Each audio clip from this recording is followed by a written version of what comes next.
It's a good 10-foot rocket. Looks really good from 10 feet away.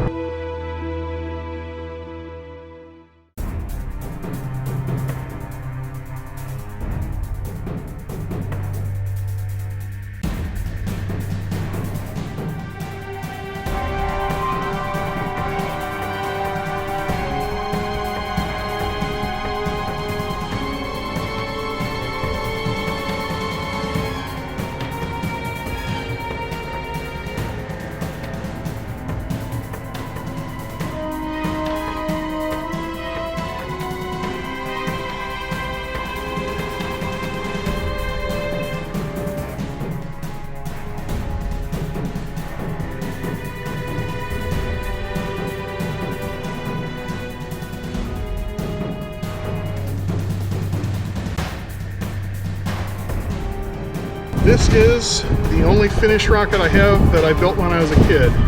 It's approximately 40 years old. It's an Estes Turelian Invader. I was afraid to fly it when I was a kid because I was afraid I was going to lose it. Just had its first flight.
It was worth it in the end.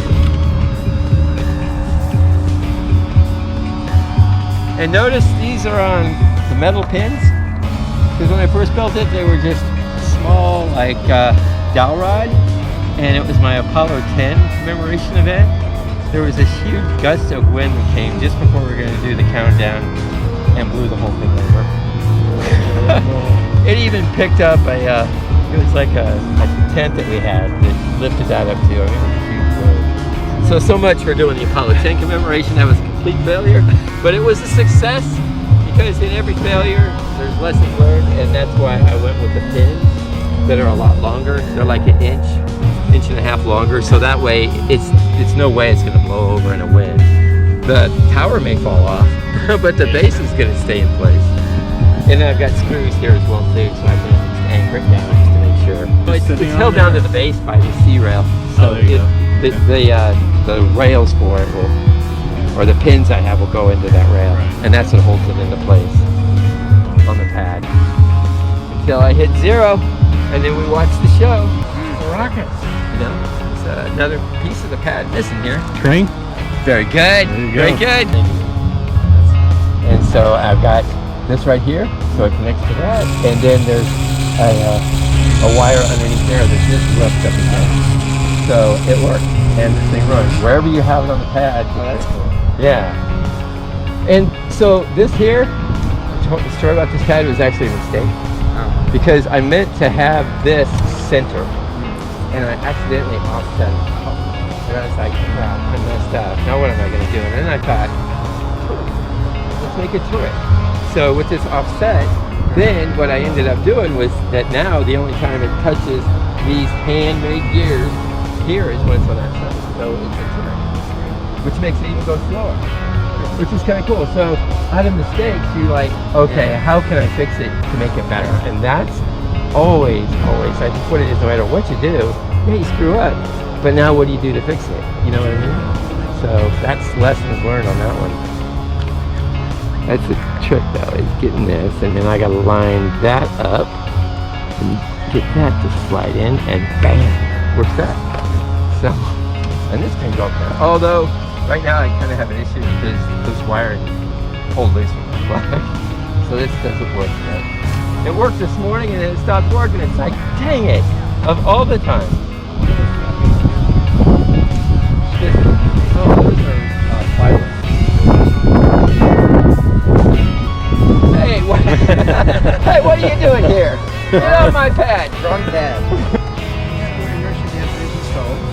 Ooh, look at the rockets out there.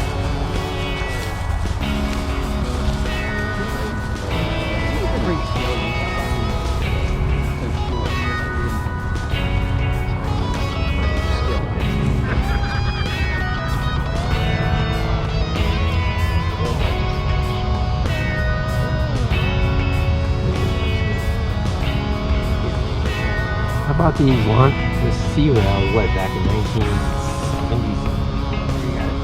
Okay, you got this. Don't hold it from here. Okay. Let me get down. I have to line up the tube. It would be a lot easier if you were raised Catholic. It would, wouldn't it? And what is the propulsion unit in this bird? It is a E26-4. It's one of the Quest ones. You good? Not yet. Oh, there's it. Okay, now just hold it right there. The challenge. Hold it up. Yeah, I guess so. I should probably put the igniter in first. Probably igniter. Hook up the igniter and then hook that thing up.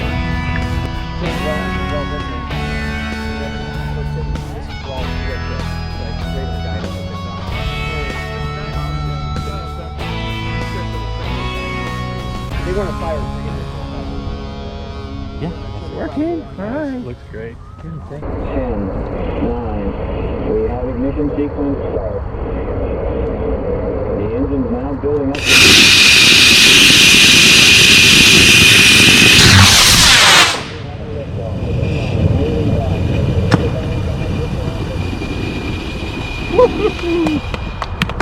Woo! Look at that smoke. Nicely done, David. That was loud. Woo! Nicely done. Yes. Nicely done. That was fun.